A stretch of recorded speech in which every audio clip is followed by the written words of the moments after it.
Salut à tous, c'est Louis. Aujourd'hui, petite vidéo pour faire le point sur ce qui s'est passé un petit peu cette semaine dans le monde des crypto-monnaies. On verra dans cette vidéo comment a évolué et comment va évoluer le cours du Bitcoin. On parlera aussi de ce que sont en train de faire les baleines, donc les plus gros possesseurs de Bitcoin. On parlera aussi de ce qui est en train de se passer sur le S&P 500, donc les 500 plus grosses entreprises américaines. Et enfin, on regardera où se situe actuellement le sentiment général sur les crypto-monnaies. Pour ceux qui ne me connaissent pas, je m'appelle Louis, je vous fais des vidéos chaque semaine sur l'évolution du marché des crypto-monnaies. Je vous fais aussi chaque semaine un petit point sur les dernières actualités les plus importantes du marché. Donc si ce concept vous plaît, n'hésitez surtout pas à vous abonner, à activer la cloche pour ne rater aucune de mes vidéos. Ceci étant dit, passons directement à l'analyse du Bitcoin sur le long terme. Donc là, on est sur un graphique avec des chandelles hebdomadaires. On peut voir que le cours du Bitcoin suit toujours cette ligne de tendance que j'avais tracée ici. On peut voir aussi que la chandelle hebdomadaire va clôturer au-dessus de la moyenne mobile qu'on a ici, et ça c'est extrêmement important. On va peut-être avoir un rallye au-dessus de cette moyenne mobile là, mais c'est vraiment pas sûr du tout. Donc à voir comment ça va se dérouler ces dernières heures. Dans tous les cas, c'est pas très grave puisqu'on fait toujours des bas qui sont plus hauts. On suit cette ligne de tendance haussière. Donc forcément, la semaine prochaine, on aura sûrement Bitcoin qui viendra dépasser cette ligne de tendance. Et je pense que du coup, la prochaine target, ce sera cette ligne de tendance-ci. En ce qui concerne le RSI, on peut voir qu'on est toujours dans ce triangle qu'on a tracé ici. On est en train de flirter avec la limite inférieure. Donc selon moi, plus on flirte avec ces limites inférieures, plus c'est le moment d'acheter. Bien sûr, voilà, c'est pas du tout un conseil financier, hein. Faites vraiment votre propre analyse, mais c'est ce que je pense moi de l'état actuel du marché. Même si on a des nouvelles qui sont assez négatives en ce moment, le marché n'est pas trop forcément impacté par ces dernières. Surtout que les crypto-monnaies font beaucoup parler d'elles avec les dons qui sont faits en Ether, en Bitcoin au peuple ukrainien via leur président et via deux adresses qu'il a postées sur Twitter. Donc ça, c'est plutôt très positif pour le monde des crypto-monnaies. Donc le conflit, aujourd'hui, n'a pas eu vraiment de très fort impact, si ce n'est la chute et la remontée qu'on a eue cette semaine, qu'on verra tout à l'heure. Donc à part ça, le conflit n'a pour l'instant pas vraiment impacté le cours du Bitcoin et des crypto-monnaies. Si on se base maintenant sur des chandelles journalières pour étudier un peu plus précisément le marché, on peut voir que le cours du Bitcoin est en train d'imprimer un nouvel intervalle plus précis que celui que j'avais tracé précédemment, qui allait de 30 600 à 39 000. Là, on est plus entre 36 000 et 39 000. C'est un intervalle qui est assez significatif parce qu'on a vu qu'on s'est fait supporter plusieurs fois ici, notamment, je pense, grâce à la moyenne mobile qu'on a ici. Et on s'est fait rejeter plusieurs fois ici à 39 000 avec une, 2, 3, 4, 5, 6 et 7 chandelles. Les trois dernières chandelles étant, elles, bloquées entre la moyenne mobile et cette ligne de résistance. Je pense que d'ici quelques jours, on va continuer de se faire supporter par cette moyenne mobile marron qu'on a ici pour essayer de dépasser la moyenne mobile violette qu'on a là. Donc si on essaye un petit peu de regarder comment ça peut se traduire, on aurait sans doute une montée qui viendrait impacter la moyenne mobile violette, puis retomber, se faire supporter soit par la ligne qu'on a ici, soit par la moyenne mobile qui suivra, et ensuite on remontera à la hausse, et là on viendra se heurter à la moyenne mobile bleue, qui va sans doute faire chuter le prix pour soit le faire latéraliser, soit le faire remonter à la hausse de suite après. Toujours en ayant pour support la ligne de tendance qu'on a vue ici, donc cette ligne de tendance haussière qu'on a ici, qui se traduit ici et qui pourra venir supporter le prix du Bitcoin en plus des moyennes mobiles qu'on aura ici, les moyennes mobiles marron et violette.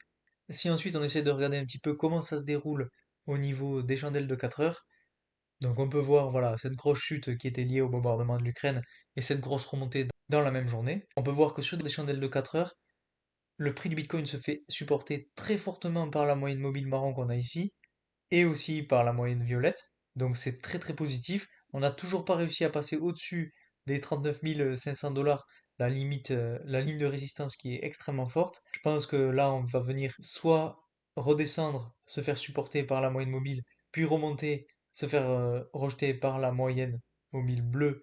Donc si j'essaie de le tracer, ça donnerait quelque chose comme ça. On viendrait retester la moyenne mobile violette, remonter, peut-être avoir du mal à repasser au-dessus, notamment parce que la moyenne mobile bleue sera à ces niveaux-là à ce moment-là. Essayer de repasser à la hausse, se faire supporter par cette ligne de résistance ici et repartir ensuite à la hausse.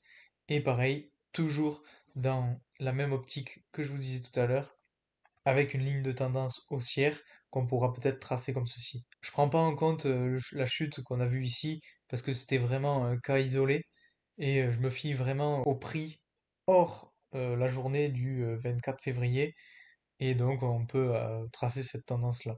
Maintenant, si on essaie de s'intéresser un petit peu à ce qui est en train de se passer sur le S&P 500, on peut voir qu'on a eu donc cette grosse chute à partir de ce point-là et une grosse remontée qui correspondent donc à la crise en Ukraine. On peut voir donc qu'on avait ce pattern en W qui aurait été validé si on n'avait pas chuté de cette limite qu'on a ici à 4300. Malheureusement, il y a eu cet événement, on est passé en dessous, mais on est bien remonté au-dessus. Donc, à voir ce soir, quand les marchés vont réouvrir, comment ça va se dérouler. Je pense qu'on va continuer à monter, ou alors en tout cas, on va venir se faire resupporter par cette limite à 4300 pour retrouver un support et retrouver une base, et ensuite remonter à la hausse. Ensuite, rapidement, si on regarde un petit peu ce qui est en train de se passer du côté des baleines, on peut voir qu'il n'y a toujours pas eu de nouveaux achats de Bitcoin.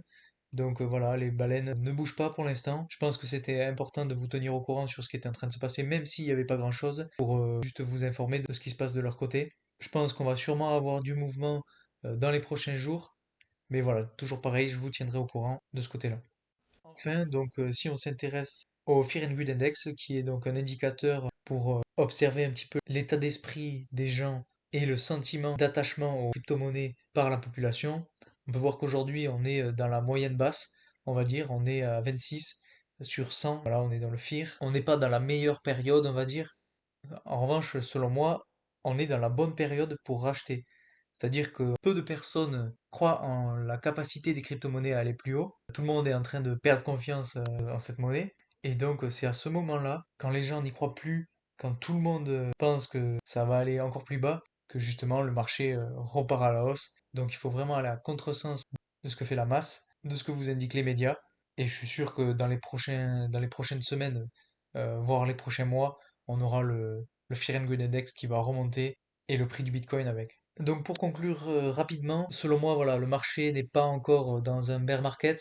On a toujours la possibilité d'aller plus haut, surtout qu'on fait des bas de plus en plus haut. Les nouvelles actuelles ne sont pas forcément très bonnes, mais ça n'affecte pas forcément énormément le marché. C'est donc très bon signe pour les crypto-monnaies. Voilà, moi je reste très optimiste pour ce marché. C'est tout pour aujourd'hui. Si cette vidéo vous a plu, n'hésitez surtout pas à mettre un like, à vous abonner. Mettez en commentaire aussi ce que vous pensez de mes vidéos, ce que vous pensez du marché actuel. Je me fais un plaisir de vous lire. Donc merci à tous d'avoir regardé jusqu'ici et moi je vous dis à très vite pour une nouvelle vidéo. Salut!